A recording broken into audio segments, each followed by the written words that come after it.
स्थानिक स्वराज्य संस्था मतदारसंघातून निवडून जाणाऱ्या विधान परिषदेच्या तब्बल 17 जागा रिक्त आहेत.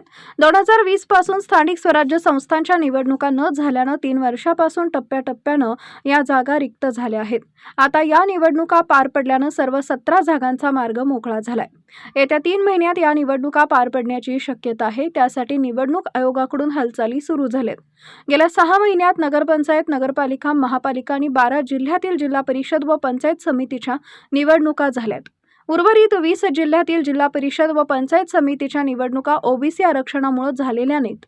पण 75% मतदारांच्या नियमामुळे 24 जिल्हा परिषदांच्या निवडणुका न होण्याच्या विधान परिषद निवडणुकीवर फारसा परिणाम होणार नाही, असं निवडणूक आयोगातील एका माजी अधिकाऱ्यानं सांगितलंय. संबंधित मतदारसंघात 75%पेक्षा अधिक मतदार असल्यास या निवडणुका होऊ शकतात. यास निवडणूक आयोगातील उच्चपदस्थ अधिकाऱ्यानं दुजोरा दिलाय. आज घडीला पुणे, सोलापूर, सातारा, सांगली आणि रायगड, रत्नागिरी, सिंधुदुर्ग या 4 जागांवर 100% मतदार आहेत. तर जिल्हा परिषदांच्या निवडणुका प्रलंबित असलेल्या 24 जिल्ह्यात नगरपंचायत, नगरपालिका आणि महानगरपालिका इथल्या मतदारांची संख्या 75%च्या वरती जाते. 6 महिन्यात उडणार निवडणुकीचा बार. आज घडीला जिल्हा परिषदेचे सदस्य वगळता नगरपालिका, महानगरपालिका, जिल्हा परिषद सदस्यांची संख्या पाहता हा निकष पूर्ण होतोय.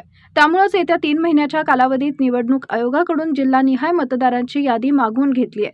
ही यादी मिळताच मतदार यादी पूर्ण करण्याचा प्रयत्न असणार असून त्यामुळे येत्या 6 महिन्यात राज्यातील रिक्त असलेल्या 17 जागांसाठी निवडणुकीचा बार उडण्याची शक्यता आहे, असं आयोगातील उच्चपदस्थ अधिकाऱ्यानं सांगितलंय.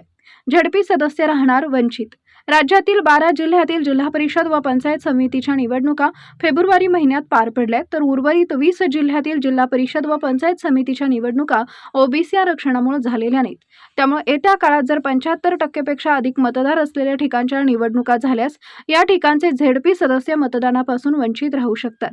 रिक्त असलेले 17 स्वराज्य संस्था मतदारसंघ: ऑगस्ट 2025 छत्रपती संभाजीनगर जालना, नोव्हेंबर 2024 नागपूर, जून 2024 बीड, उस्मानाबाद, लातूर, परभणी, हिंगोली, नाशिक, अमरावती, वर्धा, चंद्रपूर, गडचिरोली, रायगड, रत्नागिरी, सिंधुदुर्ग, डिसेंबर 2022 पुणे, ठाणे, पालघर, सांगली, सातारा, जळगाव, नांदेड, यवतमाळ, भंडारा, गोंदिया, जानेवारी 2022 सोलापूर, अहमदनगर, अहिल्यानगर. 13 जागांवरील निवडणुकांकडे लक्ष. राज्यातील 12 जिल्हा परिषदेच्या निकालानंतर स्थानिक स्वराज्य संस्थेच्या कोट्यातील पुणे, सोलापूर, सांगली, सातारा व रायगड, रत्नागिरी, सिंधुदुर्ग या मतदारसंघात विधान परिषदेसाठी तयारी सुरू झाली आहे. या मतदारसंघातील मतदारांची यादी लवकरच निवडणूक आयोगाकडून प्रसिद्ध केली जाऊ शकते.